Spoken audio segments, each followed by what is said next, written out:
우리가 살면서 힘들고 어려운 순간들이 종종 있죠. 특히 사람 때문에 힘드는 경우는 아주 곤욕스럽죠. 사실 저도 작년부터 우리 교회의 사람은 아닌데 외부의 사람으로 아주 힘든 시간들을 보낸 적이 있어요. 이제 이 상가 건물 제가 회장으로 있잖아요. 근데 같이 임원 중에 한 사람이 그렇게 좀 심하게 좀 인신공격성 발언을 했었어요. 되게 힘든 시간들을 보냈는데 그 시간을 보내고 이제 다 정리가 되고 지금 돌이켜 보니까 저에게 너무나 이게 유익했던 거예요.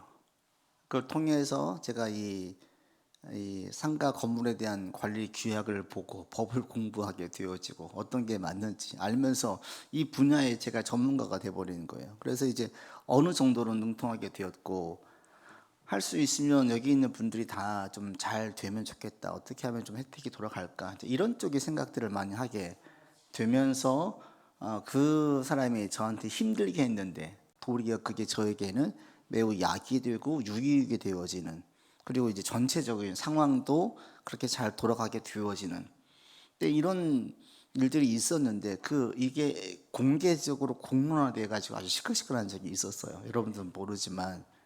근데 그것도 역시 마찬가지로 그 누군가의 그 음해로 이게 문제가 불거지게 되어지고, 그것에 대해서 투명하게 해명을 하다 보니까 이게 전체 임대인들에게 알려지게 되어지고, 뭐 여튼 뭐 이런 얘기가 좀 하긴 그렇지만, 그렇게 해서 저 같은 경우에도 실제적으로 힘들게 하고, 또 이것을 이게 자비로 갈 것이냐 공의로 갈 것이냐, 이것은 공의의 문제였던 거거든요. 그러니까 이것은 어쩔 수 없이 제가 거기에 대해서 얘기를 해야 되는 것이고, 그냥 무조건 당하면 안 되는 입장이었어요. 투명하게 다 밝혀야 되다 보니 이게 싸움처럼 보이게 되어지고 그런 일까지 있었습니다. 근데 그게 돌이켜보고 나면 다 이제 저에게도 유익이 되어지고 상가에도 유익이 되어지고 다른 사람들의 그 오해도 말끔하게 씻어지면서 이제 다 드러났어요.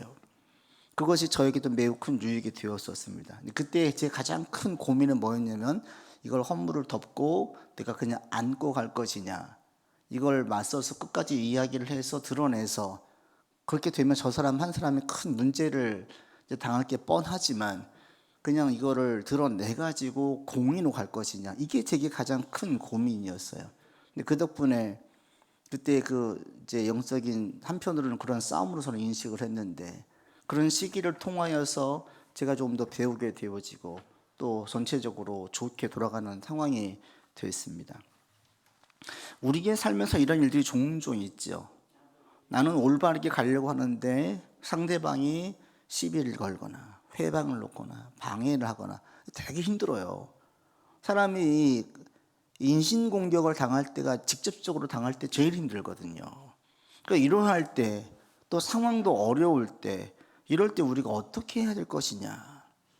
보편적인 사람들은 낙심을 하죠. 아니면 뒤에서 욕을 하고 끝나죠. 싸우기 싫은 사람들은 그냥 이거 한 발 빼고 말아요. 이거 어떻게 해야 될 것이냐, 이런 상황. 오늘 본문 이제 에스라서 이 성전을 재건할 때 이런 일들을 겪거든요. 그때 이들은 주저하지 않고 포기하지 않고 회왕 앞에서 주눅 들지 않고 계속 밀어붙이는 걸 볼 수가 있죠. 지난주 그 배경이 어디 있었느냐, 이들이 5장에서 말씀으로 시작했다라고 말씀을 드렸죠. 5장 다시 한번 보지요. 5장 1절 2절 같이 읽겠습니다. 선지자들 곧 선지자 학개와 이또의 손자 스가랴가 이스라엘의 하나님의 이름으로 유다와 예루살렘에 거주하는 유다 사람들에게 예언하였더니, 이에 스알디엘의 아들 스룹바벨과 요사닥의 아들 이예수아가 일어나 예루살렘에 있던 하나님의 성전을 다시 건축하기 시작하며 하나님의 선지자들이 함께 있어 그들을 도왔습니다. 성전 건축을 다시 시작했는데 어떠한 동기, 어떠한 말에 의해서 시작했느냐? 선지자들의 말, 그들이 하나님의 음성을 대언하는 것이죠. 그리고 그 얘기를 듣고 순종해서 다시 이들이 성전 건축을 시작했어요. 말씀으로 시작했을 때에 그들 가운데 상황이 어려움이 오자 거기에서 주눅들지 않고 담대히 맞서 싸운 거예요. 그 상황이 이제 5장이었죠. 너네 지금 무슨 권한으로 성전을 다시 건축을 하고 있느냐라고 거기에 총독 다뜨네와 거기에 서기관 스달 보스네가 요청을 하자. 이게 자칫하면 큰 위험에 처할 수가 있었잖아요. 그런데 여기에 대해서 주눅들지 아니하고 담대하게 이야기하고 이미 이전에 왕이 조서를 내렸습니다 라고 얘기를 하는 거죠. 그래서 오늘 6장에 이제 그걸 확인하는 거죠. 다뜨네는 그 정권의 이름으로 그 성전 건축을 막으려고 했어요. 그렇게 해서 요청을 했는데 1번에 보시면 다리오 왕이 조서를 내려 보물 전각을 조사하게 하죠. 이 5장에 보시면 요청을 하거든요. 그러니까 확인을 해요. 그럴 때에 고레스의 조서가 발견된 것은 어디입니까? 먼저 6장 1절에 보시면 바벨론에서 찾으려고 했어요. 바벨론에서. 근데 바벨론에서 찾지를 못한 거죠. 그리고 어디서 찾았냐면 메대에 있는 앙메다 궁에서 찾은 거예요. 그러니까 이곳이 원래 그 바벨론 이후에 페르시아가 정복을 하면서 그 주변의 나라들을 전부 다 정복을 했죠. 그리고 이 페르시아의 왕들은 한 곳에서만 있지 않고 계절에 따라서 여러 지역을 여러 도시를 다니면서 머물렀어요. 그 중에 이 메대라는 곳은 여름철 휴가지, 여름철에 쉬는 곳이었습니다. 수산궁 들어보셨죠? 또 바벨론, 그리고 여기 앙메다, 또 페르세폴리스 이런 곳에서 왕이 돌아가면서 있었는데 이 앙메다는 여름의 궁전 역할을 했던 곳이에요. 이 앙메다, 메대에 있는 앙메다 왕궁에서 찾은 거예요. 이곳이 어떤 곳이냐면 왕궁 기록 보관소예요. 바벨론은 왕궁을 문서를 보관하는 곳이 아니라 일반적인 선전용 포고문 정도가 있는 곳이고 왕실 문서를 정식으로 다 보관하는 공식 행정 문서가 있는 곳이 어디냐? 이 앙메다라는 곳이에요. 앙메다라는 곳에서 조서가 발견된 거예요. 그러니까 이건 뭐예요? 정식으로 고레스 시대의 고레스 왕이 칙령을 내린 것이구나 라고 정리가 된 거죠. 근데 이것이 지금 왜 중요하냐면 고레스와 그의 아들 그리고 그 뒤로 다리오가 왕이 됐는데 다리오 왕은 반란을 일으키던 것도 아니고 고레스의 적통성을 주장해서 정당하게 왕이 되었음을 계속 피력하고 싶어 했어요. 그렇기 때문에 고레스 왕이 조사하고 내렸던 그 칙령들에 대해서 외면하지 않고 끝까지 고수하고 지키려고 하면서 내가 지금 고레스의 그 정권을 모반한 것이 아니라 잘 따르고 있다. 이것을 대외적으로도 알리고 싶은 거예요. 그래서 이거 조서를 받자마자 고레스가 매우 강하게 이것을 집행하라고 얘기하는 겁니다. 그래서 이것이 갑자기 이제는 이 다뜨네는 이게 지금 근거도 없는 얘기구나 하고 끝내려고 하고 밀어붙이려고 했는데 이게 상황이 완전히 바뀌어진 거예요. 이미 앞에서 보시면 성전을 건축하다가 한번 회방당해가지고 멈췄죠. 그 지방 관료들이 로비를 하고 비밀리에 이것을 막아서 중단을 시켰어요. 근데 이게 아마 고레스까지는 다시 전달이 안 됐을 거예요. 워낙 많은 곳을 통치했기 때문에 또 계속 전쟁을 치렀기 때문에 이 유다의 예루살렘 성전에서 칙령을 내렸지만 되고 있는지 안 되고 있는지 그게 국가적으로 큰 사건이 아니기 때문에 신경 안 쓴 거예요. 그런데 관리들이 비밀리에 로비를 해서 이걸 막아버렸어요. 되지 못하게 했어요. 그렇게 해서 정권이 이제 바뀌었죠. 다리오가 왕이 된 거예요. 다시 시작을 해요. 다리오는 이 내용을 전혀 알지 못했던 거예요. 그래서 문서를 찾아봤더니 그것이 공식 행정 문서로 잘 보관되어 있더라. 그러니까 이들이 지금 이야기하는 것은 성전을 재건하는 것은 국가를 배반하는 영모도 아니고 국가가 명령하지 않은 것을 행하지 않은 것도 아니고 이전 왕이 내린 것을 따르고 있는 것이기 때문에 전혀 문제가 없는 거예요. 그래서 내용을 살펴보니까 어떻습니까? 2번에 보시면 어떤 내용들이 있냐. 성전을 재건할 뿐 아니라 성전 기구까지 다 반환하라고 명령을 내린 거예요. 이들은 지금 성전만 재건하고 있었는데 더 다른 것을 받게 되게 생긴 거죠. 그래서 이런 일들을 볼 때에 만약에 이 다뜨네는 바벨론에 없을 거다, 있는지만 확인을 하려고 했는데 이 고레스는 메대까지 확인을 시킨 거예요. 거기에도 있는지 봐라. 왕국 문서에도. 왕국 문서에 있는 게 드러나면서 이게 그전에는 그냥 어떤 지방 작은 곳에서 하나 치루어지는 행사 일이었다면 이게 수면 위로 확 올라오면서 매우 중요하고 큰 문제가 된 거예요. 이게 다리오의 입장에서도. 왜? 이것들을 이야기함으로 내가 지금 고레스 이전 왕, 선왕을 따르고 있다는 것을 대외적으로 알리고 싶은 거죠.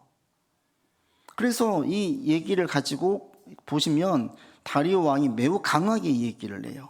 3번 보시면 다리오 왕은 성전 건축을 방해하던 다느네와 그 동료들에게 어떤 명령을 내립니까? 뭐라고 이야기하냐면 성전을 건축하는 데 있어서 8절에 보시면 세금 중에서 그 경비를 대줘라. 그리고 9절 보시면 수송아지, 순양, 이 재물들도 대줘라. 포도주 날마다 주라. 국가에서 우리로 말하면 세금 가지고 다 재주라는 거예요. 정부에서 지원해 주라는 거예요. 원래는 자기들끼리 하려고 했었는데 국가의 힘을 입어가지고 하게 된 거예요. 이전에는 공식적인 국가의 일이 아니었는데 국가의 일로 바뀌어진 거예요. 뭐가? 다뜨네와 그 일당의 회방이. 이는 지금 무슨 권한으로 하고 있는 거야? 이들은 하나님의 명령에 근거해서 따라서 감동되어서 시작을 했지요. 이미 앞에 고레스 칙령이 있었기 때문에. 그러나 이것이 발견되지 않으면 또다시 위기에 봉착되어져서 이 성전 공사가 중단될 위험이 있었어요. 그럼에도 불구하고 이것이 진행되어지는 동안, 조사를 확인하는 동안에도 계속 성전 건축을 중단하지 않았어요. 그리고 문서가 발견되길 바랬겠지요. 그리고 고맙게도 그 문서가 공식적인 행정 문서로 똑하니 자리가 잡혀져 있는 거죠. 그러자 다리오 왕은 매우 전적으로 강하게 이 건축을 지원하게 하는 거예요. 그게 자기에게도 유리하니까, 이로우니까. 이게 하나님의 역사가 일어나는 거예요. 이 다리오가 하나님을 생각해서 얘기했겠습니까? 아니죠. 여기서 안 끝납니다. 4번에 보시면 같이 읽겠습니다. 이방왕 다리오가 성전을 건축하는 유다 사람들에게 요청하는 기도 내용은 무엇입니까? 10절 같이 읽겠습니다.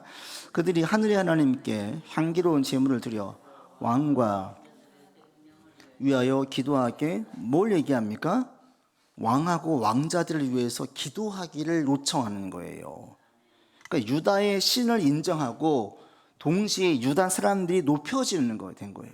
이전에는 여러 민족 중에 하나로 끝났는데 이 다리오 왕이 주목하고 그들을 높여서 그들의 신에게 우리를 위해서 기도해 줘라 라고 얘기를 해서 자신들이 다른 민족 가운데에서 막 찐빠당했던 민족에서 높여져 버리는 거예요. 성전 건축에 이러한 효과를 가지고 왔어요.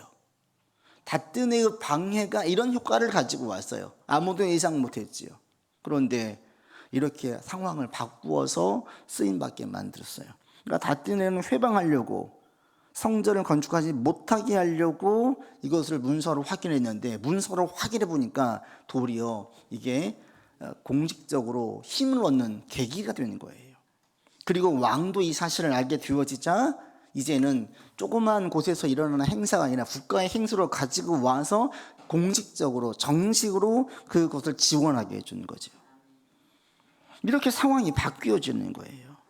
말씀에 순종할 때, 담대히 나갈 때, 아버지 뜻에 합당하게 나아갈 때 하나님께서는 때로는 우리의 대적자를 통해서도 쓰신다라는 거예요. 어려운 상황을 통해서도 쓰신다라는 거죠.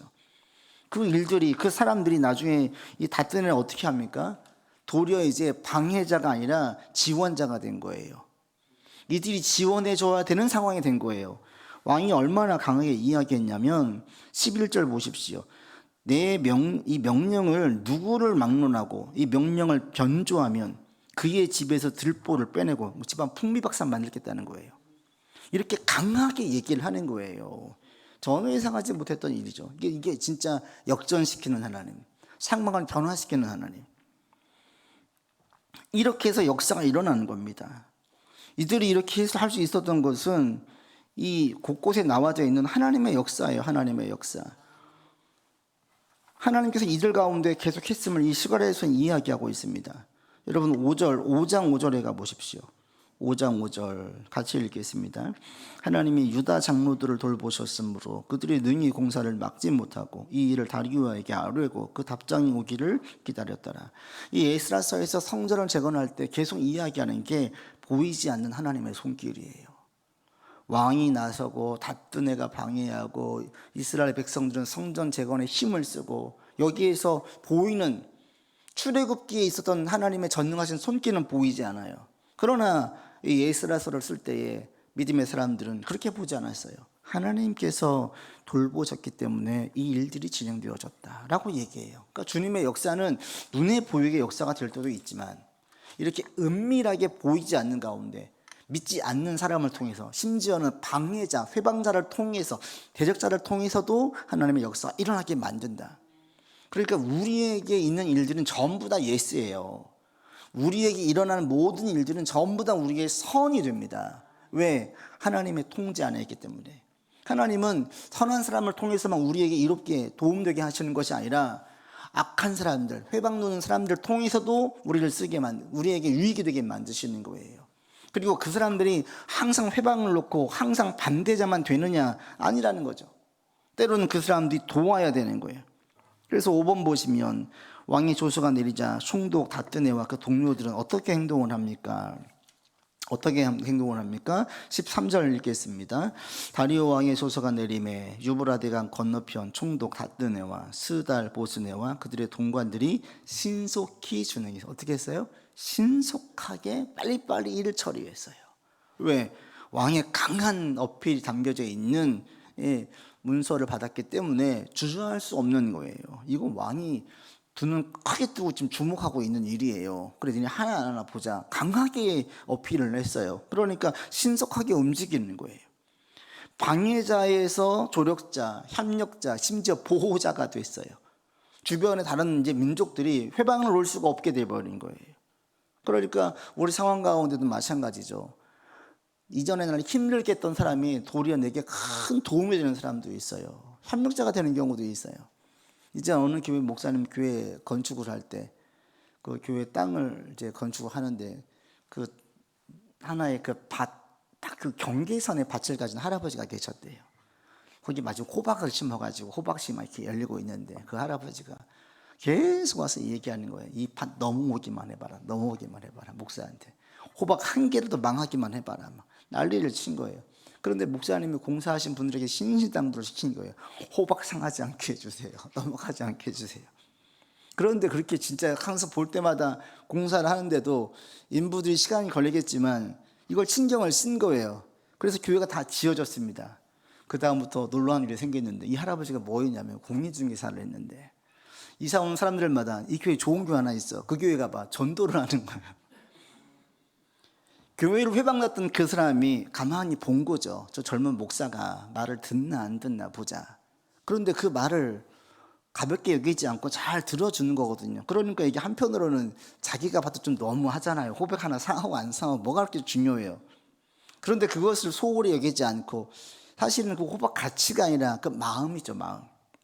그랬을 때에 그 사람의 대적자, 회방자, 그 건물을 올릴 때 무지 더 힘들고 신경을 써야만 됐었는데 나중에 지나고 나니 새가족 등록하신 분들 가운데 어떻게 오시게 됐어요? 저기 저 할아버지가 소개해줘가지고 왔어요. 이렇게 얘기가 된 거예요. 그렇게 해서 도리어 나중에 협력자가 되어진 경우도 있더라. 그러니까 우리의 상황 가운데 있는 주변 사람들, 여러분 누가 안 보이기를, 누가 없어지기를, 나를 힘들게 하는 사람이 빨리 없어졌으면 이렇게만 하지 마시고 그 사람들이 있음으로 내가 강해질 수 있고 내가 더 기도하게 될 수 있고 내 믿음이 강건해질 수가 있는 거예요. 그리고 하나님이 모든 것들을 쓰시기 때문에 다 유익이 되게 쓰신다. 그러니까 우리가 악에게 지지 말고 선으로 악을 이기려고 해야 되는 거예요. 감정 대 감정으로만 가지 말고 악 대 악으로 대응하지 말고 이 악을 내가 어떻게 선으로 대응할 것이냐, 그걸 알고 분별해서 나가다 보면 거기에 하나님의 도우심을 보게 되어집니다. 그래서 성전이 건축됩니다. 6번 같이 읽겠습니다. 성전 건축은 누구의 말로 시작되었으며 언제 완공되었습니까? 14절 15절 읽겠습니다. 유다 사람의 장로들이 선지자 학개와 이또의 손자 스가랴의 권면을 따랐으므로 성전 건축한 일이 형통한지라. 이스라엘 하나님의 명령과 바사왕 고레스와 다리오와 아닥사스다의 조서를 따라 성전을 건축하며 이를 끝내되 다리오 왕 제6년 아달월 3일에 성전 일을 끝내니라. 다리오 왕 6년이 BC 516년이고요. 바벨론 느부갓네살 왕이 솔로몬 성전을 파괴했을 때가 BC 586년이에요. 그러니까 성전 파괴된 지 70년 만에 다시 성전이 회복됐어요. 70년이 걸렸어요. 70년 만에. 이게 누구의 말로 시작됐습니까? 선지자 학개와 스가랴의 말에 힘입어서 시작했어요. 이 구약에 나와 있는 학개, 스가랴, 이 구약 성경의 그 인물들이에요. 그리고 그렇게 성전을 건축한 다음에 그들이 뭐 했습니까? 7번에 봉헌식을 했지요. 수소와 순양을 드리고, 이 솔로몬 성전과 비교해 볼 때는 너무 적지요. 솔로몬 때는 수소가 22,000마리였습니다. 그런데 이 당시에 수소 100마리, 순양 200마리, 매우 적지요. 그럼에도 불구하고 여기에는 하나님의 역사가 있었어요. 솔로몬의 성전에만 하나님의 역사가 있는 것이 아니라 바로 여기 이 스룹바벨 성전에서도 하나님의 역사가 있는 거예요. 70년간의 기다림을 통하여서 하나님의 때가 다시 이루어졌어요. 그러니까 하나님께서 이루신 그 역사들은 정권이 바뀌어지고 사람이 바뀌어지고 상황이 어려워져도 이룰 때가 되면 반드시 이루어진다는 거죠. 누구를 통해 이루어집니까? 어찌 보면 피난민들이에요. 피난민들. 이들을 통해서 힘이 없는 자들, 가진 게 별로 없는 자들, 그러나 그들의 역사를 통해서 이루시고, 심지어는 그 정복하고 있는 그 왕의 힘을 빌어서 그 일이 이루어지게 만들어줬어요. 그러니까 주께서 말씀하신 것이 이루어지려고 하면 하나님은 모든 사람을 통해서 일하신다. 그래서 여러분 주변에 있는 사람들, 상황들 하나하나를 허투루 보지 마시고 가볍게 여기지 마세요. 할 수 있으면 모든 사람은 진심으로 대하시고 진실하게 반응하시고 성실하게 일하면 하나님이 그 모든 것들을 다 쓰십니다. 8번 같이 보겠습니다. 봉헌식을 마친 이후 이스라엘 백성은 어떤 절기를 지키며 이 절기를 지키기 위해 제사장들과 레위 사람들이 가장 먼저 힘쓴 것은 무엇입니까? 어떤 절기를 지켰느냐? 유월절을 지키죠. 유월절과 무교절. 유월절 다음 날부터 일주일까지가 무교절이니까 유월절과 무교절을 지켜요. 그때 지킬 때 가장 먼저 뭘 했느냐? 제사장들과 레위인들이 몸을 정결하게 했어요. 스스로를 구별했어요. 그러니까 유월절을 지킬 때 뭘 신경을 썼냐? 거룩함을 신경을 쓴 거예요. 첫 번째. 하나님께 예배할 때 믿는 자들이 신경 쓸 게 뭐냐? 거룩이에요. 거룩. 여러분 할 수 있으면 주일날 공예배를 드릴 때 그러니까 준비된 마음으로 나오는 게 참 중요합니다. 할 수 있으면 정갈한 몸과 마음으로 예배에만 집중할 수 있도록 좀 일찍 와서 정돈된 마음으로 주님께 기도하고 또 은혜를 사모하고 하나님 오늘 저에게 은혜 주십시오. 이런 마음을 나오는 사람들이 하나님의 은혜를 분명히 또 강하게 경험하게 되어져요. 우리 모두 다 그렇게 되기를 바라고요. 성전을 건축한 다음에 봉헌식을 마친 이후 이들에게 무엇가 회복됐어요? 예배가 회복된 거예요. 아버지 앞에 구별되어지고 정갈하게 하고 하나님을 볼 때 이런 이 거룩을 먼저 점검하는 것을 볼 수 있습니다. 이렇게 이제 회복이 되는 거죠. 단순히 성전을 다시 재건했다 이게 중요한 게 아니라 그 일들을 통해서 하나님의 일하심, 하나님이 여전히 우리와 함께 하심, 이것들을 보게 된 거예요. 그러면서 주님 앞에 조금 더 헌신되고 구별된 모습으로 이들이 설 수 있게 됐습니다. 우리 가운데도 하나님의 역사가 계속 있습니다. 기대하시고 하나님 일들을 고대하면서 나아가십시오. 그리고 그런 일들이 하나님께 더 열심을 내게 만들고 더 가까이 가게 만드는 우리 가운데 촉매제가 될 수 있기를 바랍니다. 그래서 이번 주 당장 주일 예배를 드릴 때에도 여러분 준비된 마음으로 주 앞에 서시고 다른 누구보다도 더 큰 하나님의 은혜를 받으시고 힘을 얻는 그런 하루하루 한 주 한 주가 되기를 바랍니다. 같이 기도하겠습니다.